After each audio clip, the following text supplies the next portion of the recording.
अस्सलाम वालेकुम नाजरीन, आज जो टॉपिक ज़ेर बहस है, आज जिस उन्वान पे गुफ्तगू करनी है वो है इकबाल का तस्वुर दीन या इकबाल के नज़दीक दीन की तारीफ़।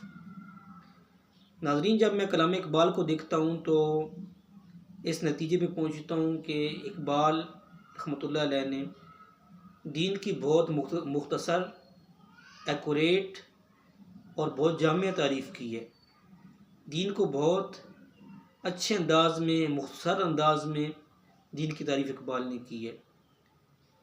अरमग़ान एजाज़ में इकबाल फरमाते हैं कि बमुस्तफ़ा बेरसां ख़ेशरा की दी हमाउस्त, कि अपने आप को आका अलैहिस्सलातु वस्सलाम की बारगाह में पहुँचाओ कि वही सरापा दीन है।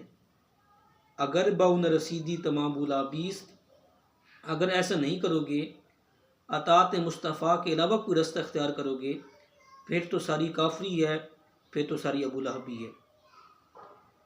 नाजरीन, यहाँ जो पॉइंट है दी हमाउस्त, कि मेरे आका जो सरापा दीन है, आका अलैहिस्सलातु वस्सलाम सरापा दीन है, आका अलैहिस्सलातु वस्सलाम मुकम्मल दीन है। अब अल्लाह पाक कुरान पाक में इरशाद फरमाता है कि वमा आताकुम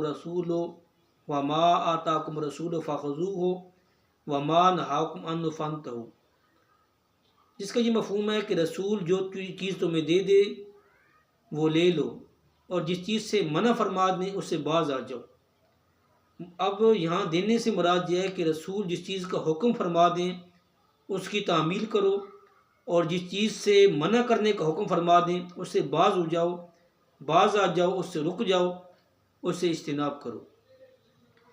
यानी रसूल जिस चीज़ को पसंद फरमाएँ उसको पसंद कर लो, और जिस चीज़ से मना फरमाएँ, जिस चीज़ को नापसंद फरमाएँ उससे बाज आ जाओ। इससे ये पता चलता है कि पसंद और नापसंद का जो मंबा है वो आका अलैहिस्सलातु वस्सलाम की ज़ात है। वो जिस चीज़ का हुक्म फरमा दें वो शरीयत बन जाती है, वो दीन बन जाता है। ऐसे ही अल्लामा ने फरमाया कि दी हमाउस्त, कि वो सारा दीन है। यानी वो जिस चीज़ का हुक्म फरमा दें वो दीन का हिस्सा बन जाता है, वो शरीयत का हिस्सा बन जाता है। अब कुरान पाक में एक और मकाम पे अल्लाह पाक इरशाद फरमाता है कि लक़द कान लकुम फ़ी रसूलिल्लाहि उस्वतुन हसना, जिसका ये मफ़हूम है कि तुम्हारे लिए आका अलैहिस्सलातु वस्सलाम का जो उसवा हसना है वो काबिल तक़लीद है, बेहतरीन नमूना है। आपने उसकी तक़लीद करनी है, उस उसवा हसना की तक़लीद करनी है। अगर आप आका अलैहिस्सलातु वस्सलाम को उसवा हसना की तक़लीद करोगे तो आप दुनिया व आखिरत की कामयाबी हासिल कर लोगे। अब एक और मकाम पे अल्लामा फरमाते हैं कि दीन को डिफ़ाइन कर रहे हैं। अल्लामा फरमाते हैं कि दीन सरापा सोख्तन अंदर तलब, कि दीन तो इश्क मुस्तफ़ा में जल जाने का नाम है।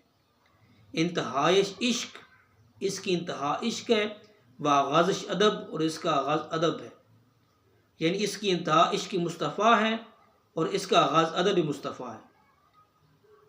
अदब मुस्तफ़ा की अगर झलक देखनी है, अदब मुस्तफ़ा का अमली मुज़ाहरा देखना है तो सहाबा कराम की ज़िंदगियों को देखो, उनकी सीरत को पढ़ो। सहाबा कराम की, सहाबा कराम रज़ियल्लाहु अन्हुम इश्क़ मुस्तफ़ा का भी नमूना थे।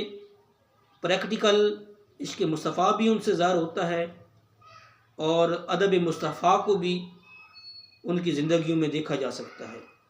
वो इन दोनों की इंतहा को पहुँच गए थे। हदीस की किताबों में आता है कि जब आका अलैहिस्सलातु वस्सलाम कोई वाज़ फरमाते तो सहाबा कराम इस तरह खामोशी के साथ बैठे होते, नज़रें झुकाए होते, जिस तरह उनके सरों पे कोई परिंदे बैठे हुए हैं, कि अगर सर उठाया तो ज़रा सा हरकत दी तो वो परिंदे उड़ जाएंगे। और जब आका अलैहिस्सलातु वस्सलाम वज़ू फरमाते तो वज़ू का जो मुस्तामल पानी है वो लेने में इस तरह दौड़ते और इस तरह सूरत दिखाते, इस तरह तेज़ी दिखाते, ऐसे मालूम होता कि जिस तरह वो ये पानी लेने के मामले में आपस में झगड़ पड़ेंगे।